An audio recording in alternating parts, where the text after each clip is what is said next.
This is the Lyndsay Stafford Show. All right, welcome back to the Lyndsay Stafford Show. I have another returning guest. Gosh, it's such an honor. We've been in syndication for over a year now, have over 60 episodes, and I am now at a place where I get to bring back some of my favorite people. We get to talk about their work, their progress, what's happening, and today I have my friend Derek Walker, owner, founder, CEO of Walker and Wood Woodwork. Right? Did I say that right? Yeah. Right. Custom Woodwork. Walker and Wood Custom Woodwork. I knew I was going to mess that one up. I had to like a look at your shirt. I also got a great new hat today as a gift from him, and I do love hats, so I will be sporting that hat. Derek's been on the podcast before, so check him out on one of the previous episodes. And I'm excited to have you back here, talk a little bit about growth and where your company has gone, where it's going, what's coming, how we're using AI, what's been exciting, some of the challenges. So we'll get to part 2. Derek, thanks for coming back with me today. Absolutely. Thanks for having me. And I know it's a Friday afternoon and I'm the only thing standing between you and a road trip. So Hey, all right, let's do this. we'll keep it to our time. But very excited. You grew up in Ireland and eventually came over here to the US. Talk a little bit about just high level. Tell us who you are. If you really want the deep backstory, go back and listen to our first episode because we go into it a lot more there. Yeah. So my name's Derek Walker. I moved here from Ireland about 12 years ago. Started up my own custom woodworking business. Now we're in year 6. And so I've been doing that really ever since. Thought that I'd come to America for 3 years. Met my wife in the 3rd year. 12 years later and 2 kids, here we are. So I've been doing custom woodworking now for about 6 years. Walker and Wood, we're based in Columbia, Tennessee, but we serve all over Middle Tennessee, Williamson County being our main area that we serve in. Yeah. And you guys are blowing up. If you look at your social, if you look at some of the best videos you guys do, and I know you do the videos, like you are out there filming your progress. You do a really good job of showcasing the detail and craftsmanship of what you do. So you've been able to grow the business pretty tremendously. When you built your first birdhouse at 9. At 9. Yeah. Way back when. Did you know then that wood would be your life? No, I did not. That was in my granddad's garage. And no, that was just a little hobby because that's what he did. And I just wanted to be around him. Yeah. So no, I didn't know at that age. I did whenever I was in high school. I worked with a local woodworker. And I went over there after school for the summer months. And that's when I thought maybe. And then the housing industry crashed in Ireland. So that dream quickly faded. And so I didn't pick it up until I moved to the US. And then I just needed a little extra cash at the weekends. So kind of did a little handyman job here and there and then kind of grew it from there. But no, it wasn't at the age of 9, unfortunately. It was more 20 years later. Well, we just had Abby Goddard on here who started Spiky when she was 15 years old. So, I guess we're a little behind, Eric. We didn't start at 9 or 15. Right. But so talk about the early days of Walker and Wood. So I want to paint this picture, and this is kind of an elevated episode, I think, because we've had you on before. So you've been in business, how long? 6 years? 6 years, yeah. Okay. And what I find with entrepreneurs, with craftsmen, is it can be very, very difficult to scale a business because I have a handyman that was here at my house, Jim, who was at my house this week. He's phenomenal. He does he can hang my lights and do, whatever I ask him to do. But to ask Jim to scale the business would be a very big stretch. I don't know. I've never asked him, but for most people that are working with their hands, building something that's scalable can be really, really challenging. Talk a little bit about when you knew you had to scale and what were some of the things that you did to do that. I think it also takes a certain individual because I think a lot of people are just happy to be the one-man show and they're content with that. And that's great. Yeah. I think for me, I just wanted more and I knew that it could be more. So I think there's 2 different people that might be happy where they're at with one, and that's great. And I think when I started out, it was just me. It was me after my day job going home and just working in a garage. And so for the longest time, I thought that it was just going to be me until I was beginning to turn away orders. And whenever I wasn't turning away orders because I didn't want to do them, it was because my backlog was so long that I was losing clients. So in my mind, I thought, okay, I'm losing money here because I'm turning away people because my log is so long. So I then decided if I want to retain these clients or build my business, I need to bring on more people. And so that's when I had to learn about the business side because a lot of people in the trades might be really great at their craft, but that doesn't mean that they can relate to the business aspect too. So I'm a natural craftsman. I could build anything, but I'm not a natural businessman. And I've had to learn that along the way. So I've had to try and balance the 2 of those. And I think that's where a lot of people, especially in the trades, kind of struggle because they start out right because they have this passion or this this skill that they have, but the business side might not come naturally. So I've had to teach myself that and learn that in order to scale the business to where it is now. Yeah. So when did you realize, okay, I'm turning away customers? That's a pivotal moment because I think business owners in that moment need to decide, do I scale? Do I increase my prices? Or do I just say I'm at capacity? And a lot of people, because there's change involved with scaling or increasing prices, people are fearful of doing those things. So they just stay where they are. Right. What made you say, I'm going to scale it, but I'm going to figure out how to do that, and I'm going to learn how to run a business? I think the other hard thing too is releasing control, right? Because you have a standard, or I had a standard for what I do, and I knew that if my hands were on it, that's the result that I was going to get. Now, if I thought then, okay, I have to hire somebody, am I going to get the same skill level or output that I would want? So that was a hard part of scaling or bringing somebody onto the team, because I definitely wanted that same quality on the end. Yeah. I mean, scaling, bringing somebody on where you're like, okay, so how did you do that, Derek? How did you bring on people and say, I'm going to make sure you deliver at the same quality that I do? So it actually worked pretty organically, because the first person that I brought on we shared a shop together. So when I moved from the garage into a shop space in Nashville, now having overhead and rent was quite daunting. So I shared the space with another local guy in Nashville, and he was a wonderful craftsman, great custom furniture maker. And I was more on the cabinet side. So whenever I got orders coming in for custom furniture, I would always be asking this guy for his input, his guidance. And then it actually worked pretty organically, where he didn't have enough work coming in and had asked me for work. And so we had this kind of, we were sharing the shop space. We were in each other's space all the time.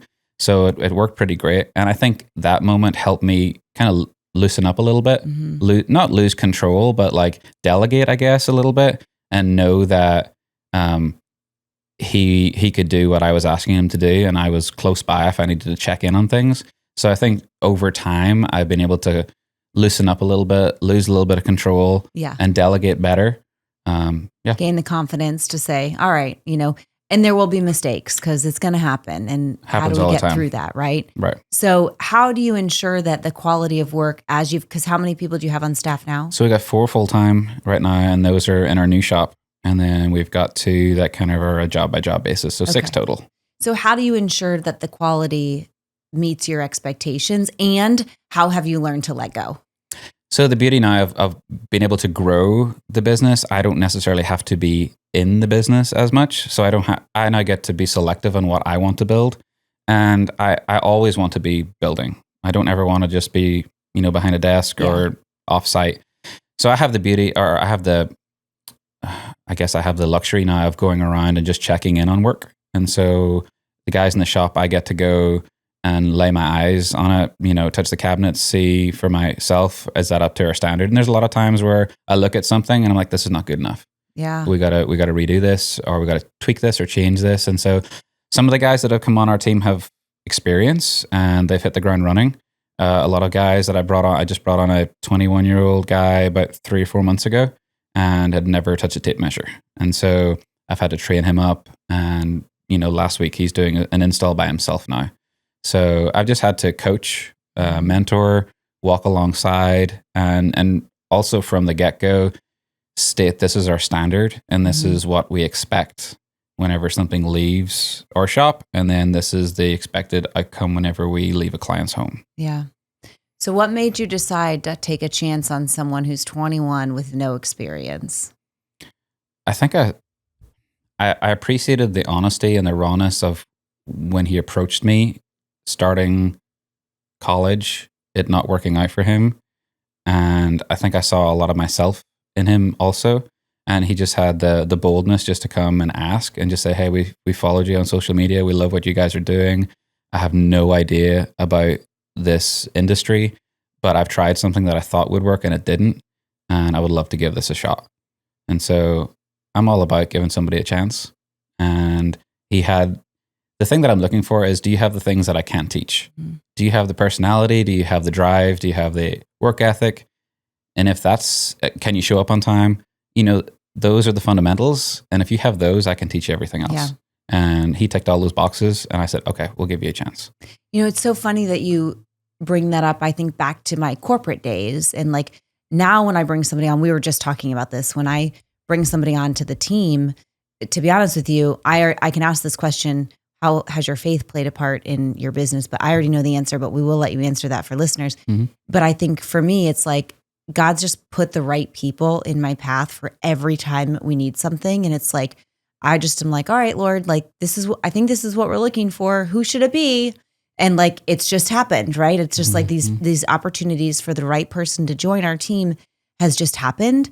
And it's about that knowing who they are, their integrity, who they are as a person, what their value is. Because if you're working with someone that is going to do the right thing at the end of the day, it makes working with them so much easier. Yeah. Because saying, hey, this is a problem, or hey, this isn't acceptable, when you hire for their character and their traits, not their knowledge and expertise. Now, for some things you do need to have, they have to be qualified. Right. But to me, those have always been more important, especially for a starter role, like a beginner role, right? I think back to my retail days. And when I haven't told this story in forever. I had she's still my friend, Julie Holbrook was her name. It's Julie Clifford. She's married. That's another story. But when I was the store manager at Bath & Body Works, and I was taking over a real mess of a store, and I was trying to find an assistant manager. And I was at this church summer camp. My kids were there and her kids were there. Her daughter, Taylor, was there. Taylor's now grown and engaged. That's how long ago this was. And I just loved her. I was like, she can do this job. And she'd never done it before. She was a CNA and then became my assistant manager. And my DM was like, you sure you're going to hire her? She's never had retail experience. And I was like, listen, she can do this job. And she went on to have tremendous success in that organization and in other organizations as well. But I think when you trust your intuition about somebody, sometimes you're going to make mistakes. But at the same time, to your point, like, people deserve chances. And when you are checking the boxes of what matters more or most, you can train for the other things, right? Absolutely. And most workplaces, I think, do it the opposite. Well, they don't have experience. They don't check this box. And it's like, it's backwards. I've always felt that way. And I was always like the anomaly to what everyone else thought. And it was like, no. This is going to work out. Yeah. So have you had that experience before with other folks that you've brought on? Yeah, I love that. All of the positions that we have on our team, I've never had to go out and look for. And I think that's also what you talked about, like your faith becoming part of your job. And every time that we've needed a void filled, it's been filled. And the latest one being my assistant that has now been with us for 7-8 months, who is actually my next door neighbor. And she had retired from her full-time career. And last time I was on here, we had talked about the need for having an assistant. And I think, again, you're talking about like losing or releasing control. I think that for me was such a hard thing to do because I carried all of the administrative side. I knew all of the ins and the outs, but I knew that I needed to. And it was our next door neighbor that approached me and said, hey, I've retired. I would love to come on, 3 days a week, and I've got to watch your business, next door. And I love what you do and I want to be part of that. And then every other position that we filled, it's been the same. It's been people that have approached us because they've seen our work online, they've seen kind of behind the scenes, and they just want to be a part of it. So yeah, every time something's come up, it's definitely been great knowing that God's had his hand in that. And I think that's why I wanted to give this kid a shot. Yeah. About a year ago, last time I was on, we had done the same with another employee, and he was with us almost 2 years, and then he left to go pursue something else.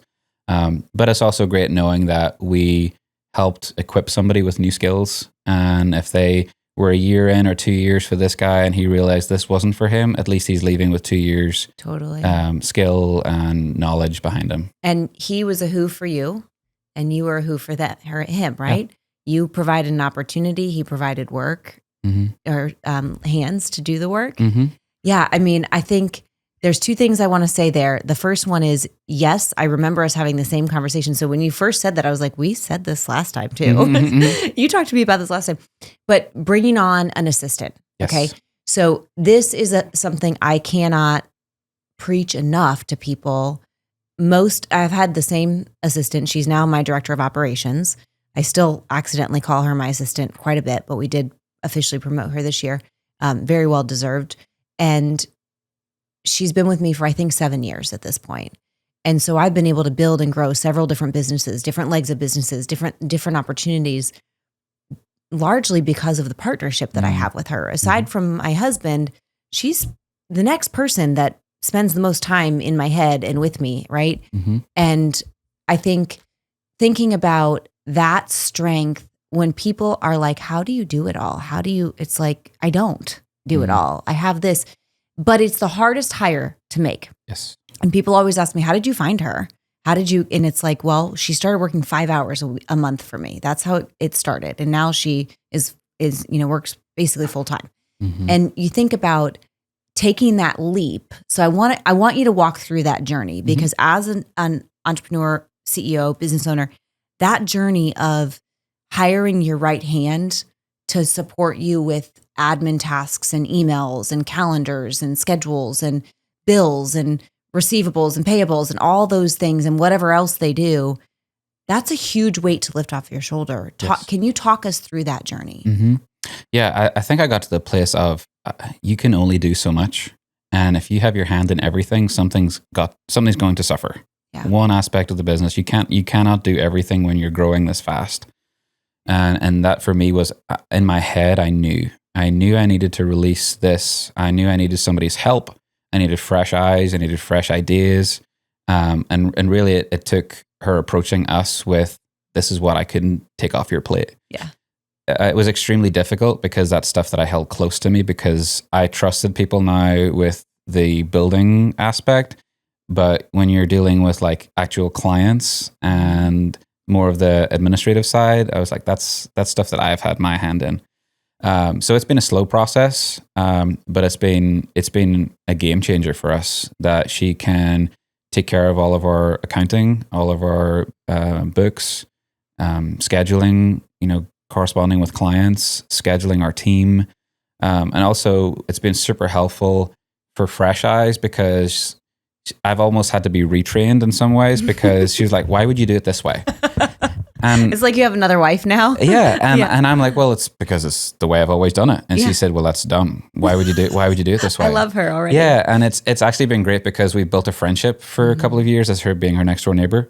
And so I've known her and are familiar with her now. So she's able to come in and say, this is not a great idea. Like, you should change this up. And her telling me that, gives me pause. I'm like, actually, you are right. This is a better way. I've just been so used to doing it my way that it might not be the most efficient way. So I've had to relearn things and also be humble enough to say, you're right. So yeah, having her on the team has allowed me now to focus my attention on other tasks that were taking me, so long. Just think about calling up and paying invoices and paying bills and ordering materials and working with clients back and forward. Her taking that off my plate and off my schedule has now freed me up to focus on the business more. So think about, I really want to spend a little time on this topic, if that's okay, because this is, like I said, this is one of my secret weapons that is not a secret, but it sets you apart, as it allows you to scale and grow your business when you have that next in line. I was in a meeting with a local business owner yesterday, and this business owner had her assistant with her. And I looked at the assistant and was like, I know you're the glue that like keeps this all going. And the business owner said, yes. And it's like, once you have that, you recognize how valuable it is. But so many people, I think that what stops people is they won't do it like I will. I'm going to have to train them. What if they leave? Then I have to train them again. Or what if they make too many mistakes? Or what if it represents me poorly because they're doing work on your behalf? So how did you overcome those things? And can you talk a little bit, because it's kind of fresh. So how have you phased it to ease that a little bit? And those are all reasonable doubts. And those are all things that I have walked through in my head. But then I also thought, but what if this is an amazing decision? And I think that's what got me to the place of I had all of these questions and doubts, but ultimately I thought, what if bringing her on could actually be the best move for the business? And so I just went all in. And I knew it was going to be a slow process because it's overwhelming to bring somebody in that has no clue about this industry, learning the lingo, coming into a new space, a new environment, and seeing our flow. And so it has been a slow process, but taking her out on a client meeting, for example, and just learning, I just want you to observe. I just want you to hear me talk to a client, hear and see the process from when we get to somebody's door to we deliver their product. So just having her shadow, come into the shop, see the flow. And now it's got to, 7-8 months that she's been with us, that she's competent, that she now knows whenever a client contacts us for the first time to when, they pay their final invoice. She knows that process now and is that kind of liaison person. So for anybody that's thinking about bringing on an assistant, is it going to be a lot of work? Yes. Is it going to be a headache? Yes. But could it be worth it and could it change your business? Absolutely. Yeah. I wouldn't be able to do almost any of the stuff I do without my director of operations. There's no way. And I wouldn't have scaled and grown. And a lot of times I'm like, all right, I just need to flesh things out. I just need you to hear me and help me get it streamlined. Because we've, after so many years, developed this relationship where as long as I keep my vision clear and her priorities clear, the rest of it works itself out. 'Cause she'll be like, well, that doesn't really align. And so now when I get sales meetings or things like that, it's like, well, she can handle that. She'll come back and tell me if we should pursue this or not. And that the weight that takes off your shoulders and the time constraint can change everything. Yeah. Is she doing emails for you? Getting there. Yeah. Getting there. So again, that kind of goes back to the lingo because I still do all of the estimating, all of the pricing. Okay. But yeah, she'll go through her inbox and even just when I come into the office, she's already gone through the inbox and filtered things that I need to see and things that I don't need to see. Yeah. And that alone is huge, right? When I come in the morning and I'm like, okay, these are the emails that I don't have to sift through to see if is this junk or is this actually... you know what's priority. Yeah, exactly. So yes, she's in there. And the goal now is to have her helping with estimates. And that's kind of the next phase, I guess. And I think what you're saying is you phase out the responsibility. It's kind of like raising kids. As they get older, you give them more responsibility and more freedom and, more ownership and having somebody who's going to be your assistant. It's the same kind of thing. Do you have any regrets with the role? No. None right now. Only that you didn't do it earlier? Yes. I was going to say only that I did it sooner, but I think that it worked out timing wise. I think it's worked out really great because we're in an exciting place now for 26. I believe that this past year has been a real growth year where we've been building. We moved into a new shop that's twice the space. And now we've just purchased a large machine that's going to hit the ground in February. That's really going to change operations. And so having her come on now, and learn the process is really going to set us up, I think, for success because now she's going to be, almost like head of the shop, kind of making sure all the ducks are in a row and everybody's on task. So in some ways I wish I did it sooner, but also I'm grateful that we pulled the plug when we did to set us up for next year. God's timing is always perfect. But then you look back and you're like, oh, I kind of wish it had been earlier. Right. But yeah, amazing. So thinking about on that topic, going into what's coming for Walker & Wood. Talk to us a little bit about this fancy machine that you just bought, what it's going to allow you to do and what you see coming in the years ahead. Yeah. So it's always, ever since I've got into this space, there's always been one tool that's been on my mind and it's been a CNC machine, which essentially it's a computer machine that we can, when we draw up all of our renderings, we can drop the software into this and this will cut all of our parts, all of our cabinet parts. It's 100% accurate, 100% repeatable. And while we're doing stuff, this can be cutting. So it's essentially just another worker in the shop. And we're excited to get it in there.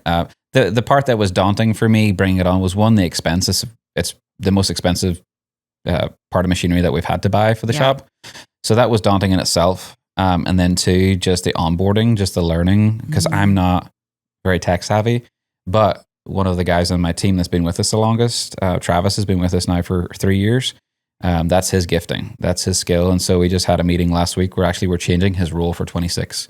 And once this machine comes in here, now his job now is going to be shop manager. And so that everything that comes into the shop, he is overseeing that. So he does all of our renderings. So it was a natural progression for him to take over this ownership. So come February, we're going to get this new machine. We're going to probably need to hire 3 to 4 more people. Wow. And so Travis is going to have a huge part in that, because when that spits out material, now it's an assembly line. So it's more of a production as well. So yeah. More accuracy, right? Because of the accuracy of the machine. Yep. More productivity. And I love the beauty of it. You get to have Travis doing something in his wheelhouse where, he gets to grow his career to the next level. Exactly. Too. How's it changing your role? It's changing my role because now I get to go out and be more of the face. And I've worked in the business for so long that I'm ready to work more on it. And so with marketing, with meeting with potential builders, designers, customers, just getting out there and selling more. Because what I've learned too is we could only take on so much with the team that we had. It's like, offering that you're in a hat business and you could sell 1,000 hats, but you only have 100. Yeah. You're going to frustrate some clients. So I had this big goal to grow really fast, but at the same time, we didn't have the capabilities to do that. So now having this and the vision and goals that we have for the new year, I can finally go out and really start to market and promote ourselves, because up to this stage, it's all been word of mouth. It's all been social media. We haven't, been marketing ourselves really well. Right. Up until, the past year when you've helped us with that this past year. And you're only doing and really it's like just online presence. It's online presence. And a little sponsorship. Right. Which is amazing to think that this is how it's grown. Right. Because when we talked to you, were like, do you have a Google presence? And I thought, what is that? And so you helped us up, Let's get that. Let's get that. So now when people search us, they can find us in Google. But that's what I'm excited for the year ahead, because now we can finally put our name out there more and be able to deliver. Yeah, it's really an exciting time. And I think about how many conversations I have with business owners that have the same thing, where they go, I've been working in the business. I'm ready to work on the business. I want to be the face. I want to be out there telling people what we're doing and the bandwidth there. And it really resonates with me when you say we didn't have the capabilities to accommodate a large number of orders coming in, larger than what you have already. Right. And I think that's so smart. And I've been there where it's like, oh, we have these goals. We can grow this fast, but wait a second. We actually need to perfect this, and we need to make sure we have all the right resources before we do that. And it's really smart to grow strategically and in a timely manner. And I think that is how we have long-term sustainable growth, right? Right. So amazing. Okay. I want to ask a couple more questions. Thinking about your client relationship and communication. Walker & Wood emphasizes relationships and communication. You have an incredible reputation and incredible Google reviews as well. How do you build that trust from the very first conversation with a client? That ties into our core values. One being craftsmanship, skill-based, the stuff that we do, the product. The second one is relationships, and then the third being integrity. So just from being quick to respond, that's the initial, and we get the response that we get back from every client is, oh my gosh, thank you so much for your quick reply. I don't ever want an email, and I've trained our team, like if we don't answer the call or answer the email, somebody else will. And so let's be quick to respond. If somebody emails us, it's going to be 2 to 3 hours max, usually, before you get some sort of response. Just acknowledging, thank you for reaching out. Could you provide more details? And we'll be in touch. So just from the get-go, being responsive has brought us in a lot of business, because I feel like a lot of clients reach out to people and they hear nothing. That's for very true. Days or weeks. So, and then two, when we meet in person, when we come out to their house, we take the time to get to know them, ask them about their family. And that's the part that I love too. And I think that's part of my, the work that I did before was building relationships with people, and it not just being a transaction. Like here's the invoice, here's your cabinets, bye. Yeah. We take time to get to know people. And I think that's also led to referrals, because our clients felt comfortable with us during the process, that we walked them through, the initial conversation to building your cabinets to completion. So I think just taking time, being quick to respond, and then integrity, doing what we said we were going to do. All your core values as a human, and you just translate that to your business, right? And your point of being quick to respond, especially in trades category, you can, so many calls, texts, DMs, emails can go completely unresponded to, which is insane to me. If you just do those things, you have a leg up. But on top of that, you deliver this incredible product, and the experience from end to end is like a white glove experience with your team. And if you, I tell this to guys in the trades, if you show up when you say you're going to show up, you're ahead of 90%. Yes. Because the construction industry, the trades in general, have a horrible reputation at that. We'll show up this time and this day, and hours go by and there's no communication. You know, if you're going to be late, that's fine. That's no problem, but communicate. Yeah. You know, so if you show up when you say you're going to show up and deliver what you said you were going to do, the rest will take care of itself. Yeah, exactly. I want to know, I know we're out of time here. You got to go on a road trip here. Road trip. Going to Memphis. The land of the dreams, right? I don't know. I just made with that a 2 and 6 year old. Yeah, with a 2 and a 6 year old. And but you have 2 screens in the car now, so that's good, right? Right. Hopefully, fingers crossed. We were just talking earlier how one of the screens got cracked in the car for the kids.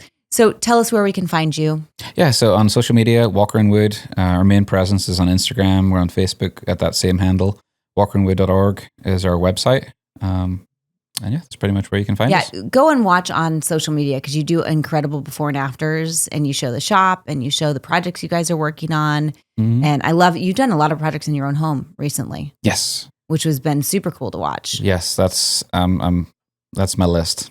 Yes, I know. Your wife is probably super happy that you're accomplishing the things at home because I'm guessing before you had your assistant, it was harder to do that. Yes. Yeah, it's freed me up some. But I feel like I'm at the end of my home list, but then there's another list that I haven't... You didn't know about. That I didn't know about. Yeah. So yeah, the projects at home never end. But I enjoy that because I get to be creative at home projects and then we're increasing home value, things like that. So that's more fun for me, but I probably get myself in trouble too because I'm in so many houses. I see so many cool things. So like, can we come do this at home? Let's do this. Right. So I probably am not helpful there either, but yeah, she's got a list a mile long. So. And you get to make her happy, and that's really what matters most. Right. Yeah. You get to be an example for the kids, 2 and 6, and make her happy. And they like to be part of it too. They like to help as well. Yeah. You've shown some videos, I believe, with the kids in there too, if I'm not mistaken. It's been a while since I've seen it, but yeah. Well, check out his videos if you want to see some great woodwork. And are you taking new clients right now? Yeah, okay. We're taking new clients. Excellent. We're booked into March so far this year, but yeah, we're taking on new clients, absolutely. It's an exciting way to go into the new year, saying we're booked all of Q1. We sure are. I love that for you so much. Happy to be and thankful to be a small part of that. Derek, thank you for being here today. We'll have to have you on again. Maybe you'll be bringing on a new person at that point also. Thanks for tuning in, everyone. If you found value in today's episode, please like, share, comment, rate, review, and subscribe. We'll see you next time.